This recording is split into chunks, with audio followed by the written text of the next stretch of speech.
একদিন রাসূল সাল্লাল্লাহু আলাইহি ওয়াসাল্লাম সেজদায় পড়ে কাঁদতে লাগলেন। কাঁদতে কাঁদতে চোখের পানি ভাসিয়ে ফেললেন। এরপর আল্লাহ তাআলা তা দেখতে পেয়ে জিবরাইল আলাইহিস সালামকে বললেন, তুমি তোমার নবীর কাছে গিয়ে জিজ্ঞেস করো তিনি কাঁদছেন কেন এবং বলো তিনি যা চাইবেন তা পাবেন।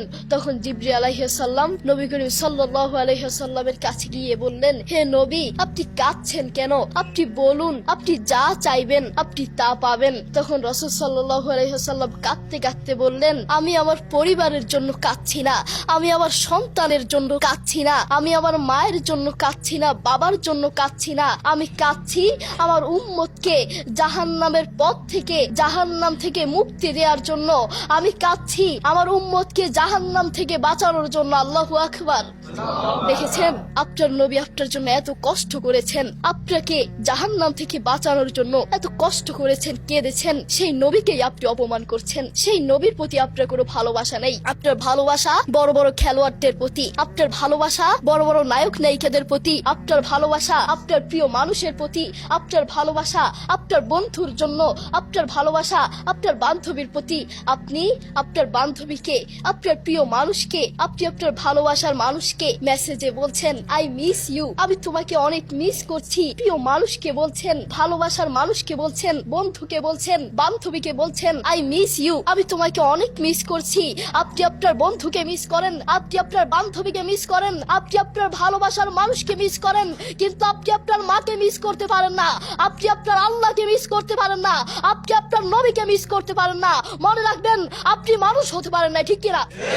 প্রিয় ভাই, আপনি অনুসরণ করছেন কাদেরকে? বড় বড় খেলোয়াড়দেরকে। আপনি অনুসরণ করছেন কাদেরকে? বড় বড় নায়ক নায়িকাদেরকে। আপনি বলছেন নায়ক নায়িকারা যেই জুতা পরবে আমিও সেই জুতা পরবো, বড় বড় খেলোয়াড়রা যেই পোশাক পরবে আমিও সেই পোশাক পরবো, বড় বড় খেলোয়াড়রা, বড় বড় নায়ক নায়িকারা যেই ঘড়ি পরবে, তাদের চুলের কাঠিন যেভাবে হবে আমারও চুলের কাঠিন সেভাবে হবে।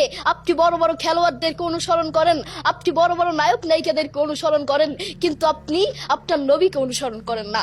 আপনার মধ্যে নবীর কোনো আদর্শ নাই। বর্তমান কিছু নামধারী মুসলমানদের চরিত্র হয়েছে ভ্যারাইটিস স্টোরের মতো। ভ্যারাইটিস স্টোর মানে যেই দোকানে আলু, ডাল, পেঁয়াজ এবং বিভিন্ন আইটেম পাওয়া যায়, এমনি ভাবে মুসলমানের চরিত্রের মধ্যে খ্রিস্টানের চরিত্র পাওয়া যায়, মুসলমানের চরিত্রের মধ্যে অমুসলিমের চরিত্র পাওয়া যায়, মুসলমানের চরিত্রের মধ্যে ইহুদি, নাসারা, খ্রিস্টানের চরিত্র পাওয়া যায়। আর আমি তো বলতে চাই, মুসলমানের চরিত্রের মধ্যে কেন খ্রিস্টানের চরিত্র থাকবে, অমুসলিমের চরিত্র থাকবে, নাস্তিকের চরিত্র থাকবে? আরে মুসলমানের চরিত্রের সাথে নবী করিম সাল্লাল্লাহু আলাইহি ওয়াসাল্লামের চরিত্রের সাথে মিল থাকবে, মুসলমানের চরিত্রের সাথে সাহাবীদের চরিত্রের সাথে মিল থাকবে, মুসলমানের চরিত্রের সাথে তাবেঈনের চরিত্রের সাথে মিল থাকবে, ঠিক কিনা?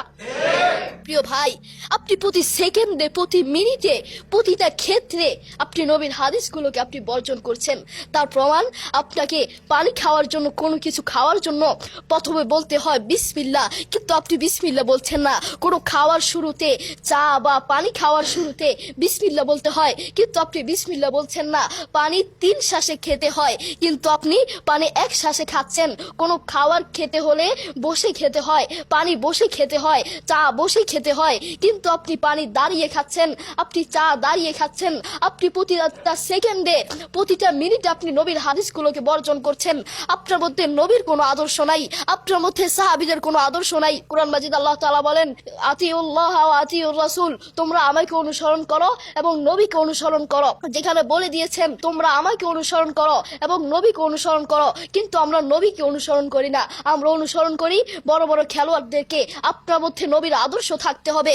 আপনি নিজেকে মুসলিম দাবি করেন, আপনি নিজেকে মুসলমান দাবি করেন, আপনার মধ্যে যদি নবীর আদর্শ না থাকে আপনি কিসের মুসলমান? এই জন্য আমাদের মধ্যে নবীর আদর্শ থাকতে হবে। আল্লাহ তাআলা আমাদের সবাইকে বুঝার তৌফিক দান করুন। আসসালামু আলাইকুম ওয়া রাহমাতুল্লাহি ওয়া বারাকাতুহু।